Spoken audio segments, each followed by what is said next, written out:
Na wanaeleza alfuqaha kwamba katika hawa albahimatul an'am pana vigezo vinazingatiwa ili kufaa hawa bahimatul an'am kuwa ni vichinjwa vya udhiya. Miongoni mwa vigezo ni al-umr, ni umri wa mnyama. Wanasema ulama umri unazingatiwa katika al-udhiya. Udhiya uliyetimia umri wenye kutakiwa ndio wenye kujuzu na kupita, na udhiya ikiwa haujatimia umri wake, kuna kauli ya wengi katika ulama kwamba hajuzu mnyama kama huyo. Wengine wanasema atajuzu ma'al ithm, pamoja na kupata dhambi la mukhalafa. Wakianza na ngamia, wanasema ngamia mwenye kufaa udhiya kwa upande wa umri,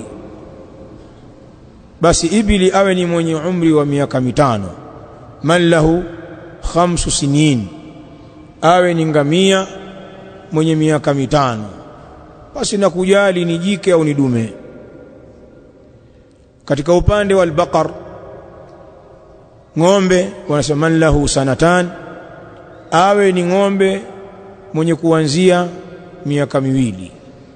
Tunaposema ngamia wa miaka 5, kwa maana huu ni umri wa kuanzia miaka 5. Akiwa na umri zaidi ya hapo ni bora zaidi, asiwe chini. Na tunaposema ng'ombe mwenye miaka 2, huu ni umri wa kuanzia. Akiwa ni mkubwa kuliko hapo ni bora zaidi. Na katika upande wa al-ghanam, mbuzi na kondoo, wanasema ad-dha'n, kwa upande wa kondoo awe na 6 ashhur, awe ni kondoo alianzia miezi 6. Na kwa upande wa ashah, mbuzi awe ni mbuzi mwenye sana, mwenye mwaka kamili. Huu ndio umri unaozingatiwa kwa udhiya kwa kuanzia. Kwa hivyo usije ukaenda kuchagua wanyama walio chini ya umri huu, utakuwa umefanya mukhalafa. Kwa hivyo anayekwenda minadani au anayetembea katika mazizi huko alizingatie hili.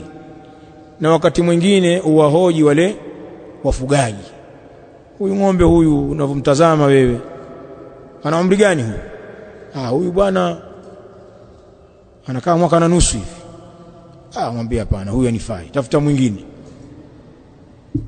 Kwa sababu unajua ng'ombe angalau aanzie miaka 2. Akipata wa miaka 2, 3 na kuendelea, huyo atakufaa kwa upande wa umri.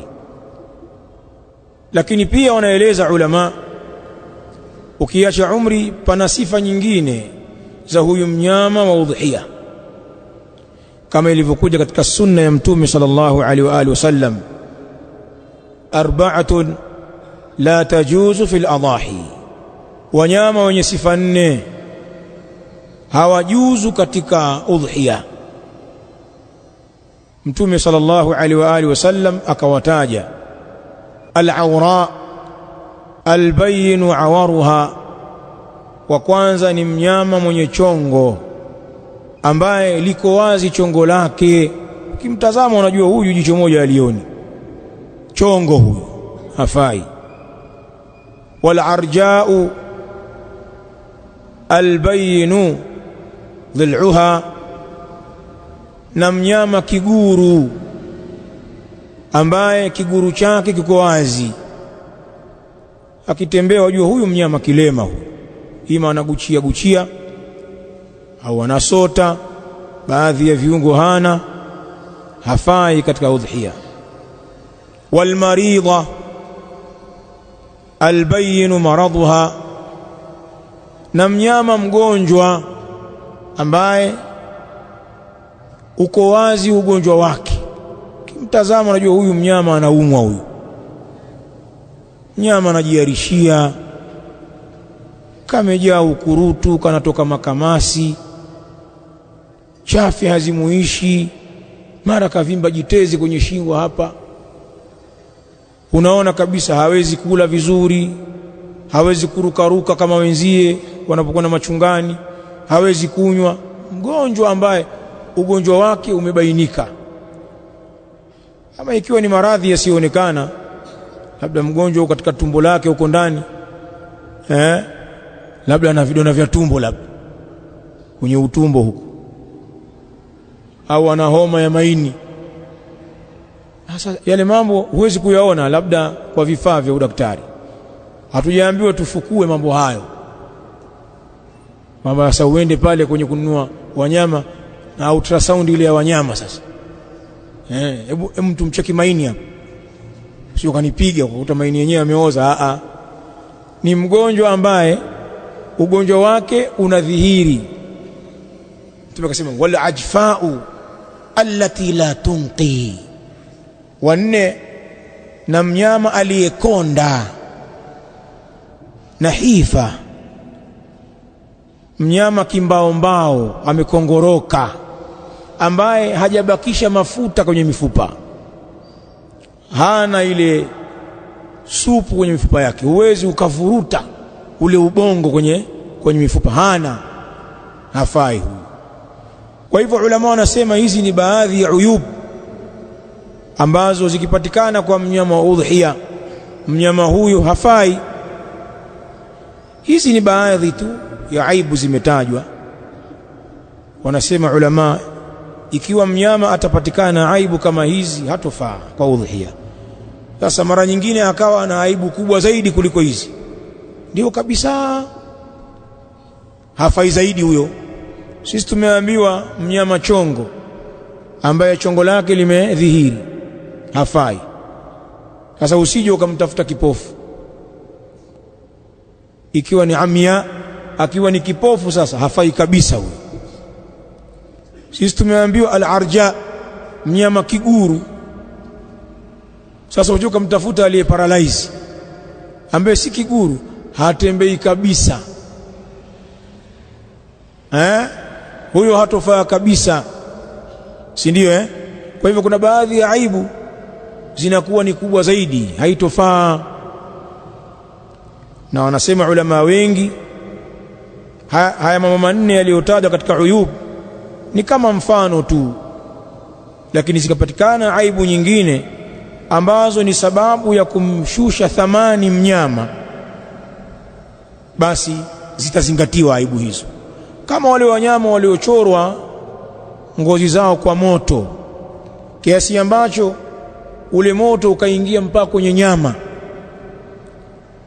hawatofaa pia, kwa sababu nyama yake inakuwa mbaya, hatofaa.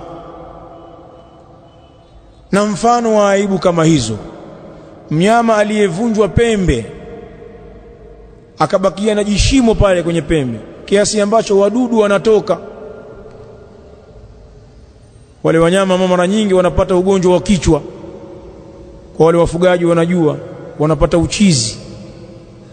Kukuta ng'ombe ana kichaa, wasema huyu kwa sababu bei nafuu. Bwana huyu ng'ombe chizi huyu, ananisumbua sana, kwa hiyo bora aondoke hapo kwenye zizi.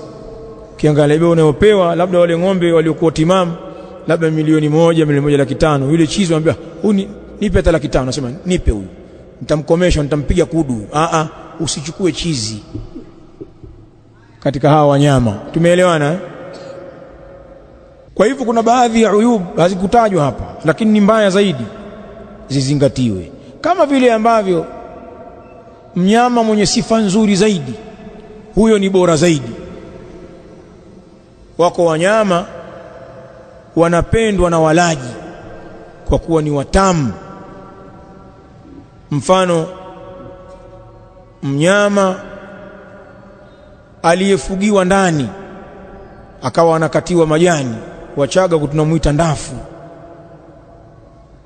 anatafutiwa majani mazuri, anawekewa molasses pale, anapewa mashudu, pumba. Ukikutana na nyama ya mnyama kama huyu ni tamu kweli kweli, na wanakuwa ghali wanyama hao. Huyo ni bora zaidi kama nina ndafu bwana. Au waliohasiwa, wale wanyama waliotolewa korodani, au wengine zinapondwa zile, linakuwa nene. Almawjua, mnyama aliasiwa anafaa huyu, bora huyu, kwa kuwa nyama yake ni tamu. Alimamu Shaukani kazitaja adilla nyingi pale katika neno Autar za kufaa mnyama huyu aliasiwa, kwa kuwa watu wanampendekeza mnyama huyu na wanampenda nyama yake. Supu ya ndafu mchezo, au ukapata nyama ya kuchoma ya ndafu alafu ikachomwa na mtaalamu, tamu kweli kweli. Wanyama kama hawa ni bora.